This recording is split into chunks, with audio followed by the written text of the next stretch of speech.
இயேசுவில் எனது அன்பிற்குரியவர்களே, உங்களுக்கு என்னுடைய இதயம் கனிந்த வாழ்த்துக்கள். வணக்கம். இன்றைய நற்செய்தி பகுதி லூக்கா நற்செய்தி 13வது அதிகாரம், அதில் 1 9 முடிய 1 5 வரை இருக்கிற பகுதிகள் பலிபீடத்தில் இறந்தார்கள் என்று எழுதப்பட்டுள்ள வார்த்தைகள் இறந்தவர்களெல்லாம் பாவம் செய்தவர்கள் என்று அர்த்தம் அல்ல என்ற முறையிலே ஆண்டவர் இயேசு நமக்கு சொல்லுகிறார்.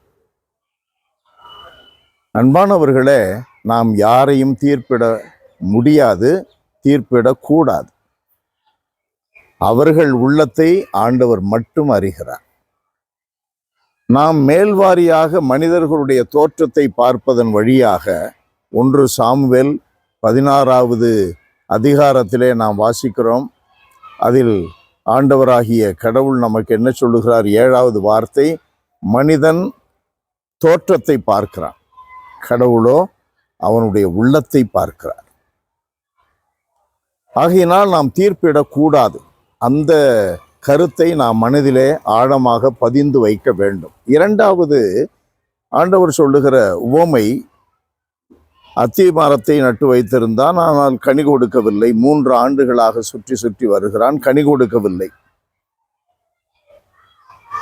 அதற்கு தோட்டக்காரன் என்ன சொல்லுகிறான்? இன்னும் 1 ஆண்டு பார்க்கலாம், கொத்தி எரு போடுகிறேன், தண்ணீர் ஊற்றுகிறேன், அதை பாதுகாக்கிறேன், கனி கொடுத்தால் சரி, இல்லாவிட்டால் வெட்டி விடலாம் என்று சொல்லுகிற அந்த உவமை நமக்கு சொல்லுவது என்ன?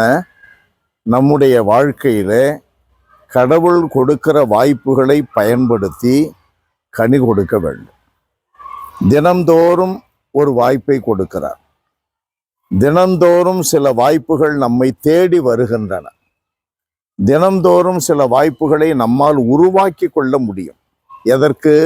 இயேசுவுக்கு சான்று பகர, இயேசுவை மகிமைப்படுத்த, இயேசுவை அறிமுகப்படுத்த, இயேசுவினுடைய வல்லமைகளை எடுத்து சொல்லி மற்றவர்களையும் இயேசுவிடம் கொண்டு வர. இவைகளெல்லாம் கனிகள் தானே. எல்லாம் வல்லவரே எங்கள் இறைவா, உம்மை போற்றி புகழுகிறோம். ஆண்டவரே, எங்களுடைய வாழ்வில் எங்களை தவிர மற்றவர்கள் அனைவரையும் தீர்ப்பிடுகின்ற குணம் எங்களிடம் உண்டு.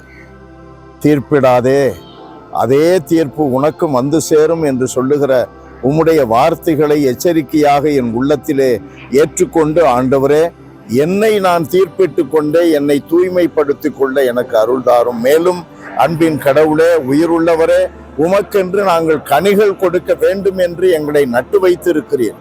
எங்களுக்கு அருட்சாதனங்கள் வழியாக உரமிடுகிறீர், தண்ணீர் கொடுக்கிறீர், எங்களை பாதுகாக்கிறீர். ஆண்டவரே, அனைத்தையும் பயன்படுத்தி கொண்டு உமக்கு நிறைய கனிகளை கொடுக்க எங்களுக்கு அருள்தாரும். இயேசுவின் நாமத்தில் ஜெபிக்கிறோம் பிதாவே.